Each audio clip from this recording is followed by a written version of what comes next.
किस्सा छोटा सा है, मैं सुनाना चाहूंगी। एक बार एक इंग्लैंड के पत्रकार भारत आए और रात 9 बजे गांधी जी के पास गए उनसे मिलने के लिए। तो रात के 9 बजे ही गांधी जी सो गए थे। उसके बाद वो डॉक्टर जिन्ना के पास गए, वो भी सो चुके थे। अंततः वो रात 12 बजे बाबा साहब डॉक्टर अम्बेडकर के पास पहुंचे। तो बाबा साहब रात 12 बजे अध्ययन कर रहे थे। तो उस पत्रकार ने पूछा कि बाबा साहब, मैं तो गांधी के पास 9 बजे ही गया था, वो सो गए थे। जिन्ना के पास गया था, वो भी सो गए थे, लेकिन आप इतनी रात से अध्ययन कर रहे हैं, इसका क्या अर्थ है? क्यों आप इतनी रात तक जग रहे हैं? बाबा साहब ने कहा, पत्रकार महोदय, वो इसलिए इतनी आसानी से अच्छी नींद ले रहे हैं क्योंकि उनका समाज जागा हुआ है और मैं इतनी रात को भी अध्ययन कर रहा हूँ और इस परिस्थिति में भी लड़ रहा हूँ क्योंकि मेरा समाज अभी सोया हुआ है।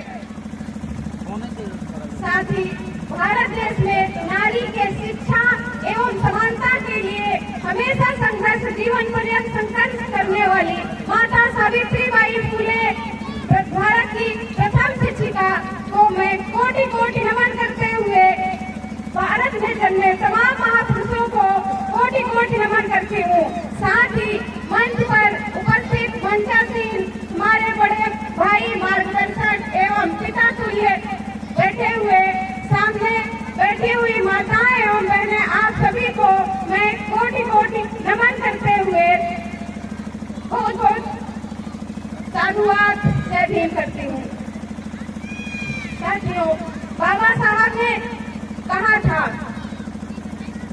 जो हक अधिकार, बाबा साहब ने कहा था, जो हक अधिकार हमने आपको पूरी जिंदगी संघर्ष करके दिया है, संविधान के रूप में आप उसको आगे बढ़ाइए या ना बढ़ाइए, लेकिन उसे कभी पीछे मत जाने दीजिएगा।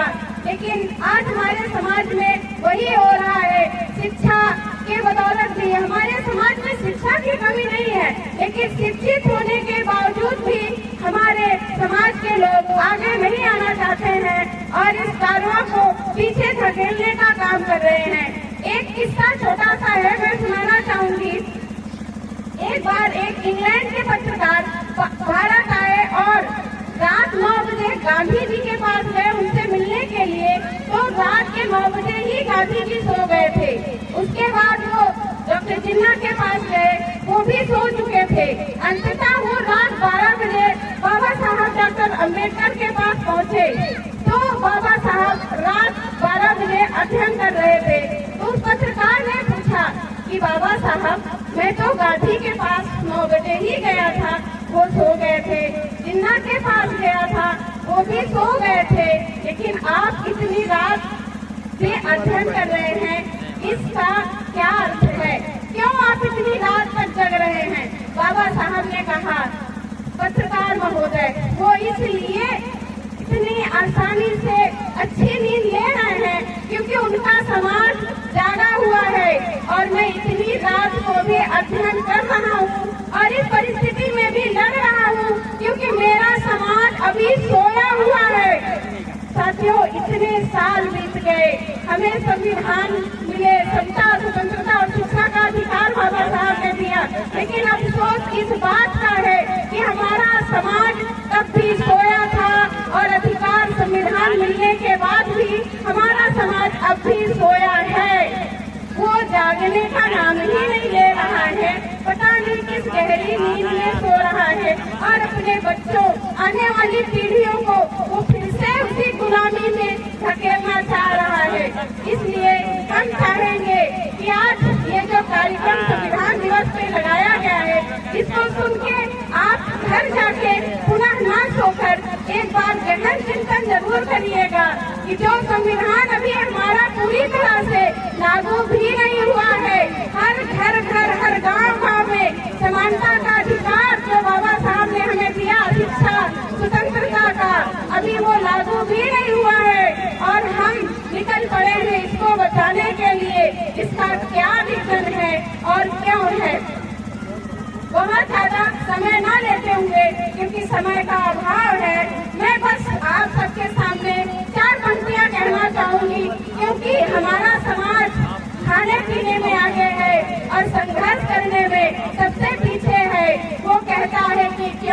हम, हमें तो सब कुछ बैठे बिठाए मिल रहा है।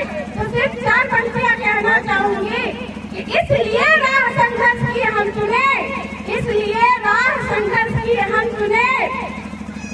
जिंदगी आंसुओं में नहाई न हो, शाम सहमी न हो, रात ना हो डरी, शाम सहमी न हो, रात ना हो डरी, और भोर की आंख फिर डबडबाई न हो, इसलिए राह संघर्ष की हम चुने। और यहाँ पे बैठी हुई महिलाओं से भी एक निवेदन है, और यहाँ पे बैठे तमाम हमारे जो मार्गदर्शक पुरुष वर्ग के लोग हैं, उनसे भी एक निवेदन है कि अगर ऐसा कहीं कोई कार्यक्रम होता है तो आप तो जाइए ही जाइए, साथ में अपने घर की एक महिला को भी जरूर ले जाइए, क्योंकि कोई भी कार्य हो, कोई भी संघर्ष हो, आधी आबादी के बगैर संभव नहीं है। आप तो आते हैं, सुन के विचार जाते हैं, और फिर महिलाएं क्या समझाएंगे? आप कितनी देर महिलाएं यहाँ आएंगी, सुनेंगी, समझेंगी, तब जाके उनमें भी परिवर्तन होगा। और हमारी महिलाएं जो एक दूसरे को देखकर नहीं निकलती कि वो नहीं जा रही हैं तो मैं क्यों जाऊं, उसके लिए कहना चाहूंगी कि 4 पंक्तियां कहना चाहूंगी उनके लिए कि दरिया का कसम मौजों का कसम, दरिया की कसम मौजों की कसम, ये ताना बाना बदलेगा, दरिया की कसम मौजों की कसम, ये ताना बाना बदलेगा। तू बदल खुद को, बदल कभी तो ये जमाना बदलेगा। तू चुप रहकर जो सहती रही, तू चुप रहकर जो सहती रही, तो क्या ये जमाना बदला है?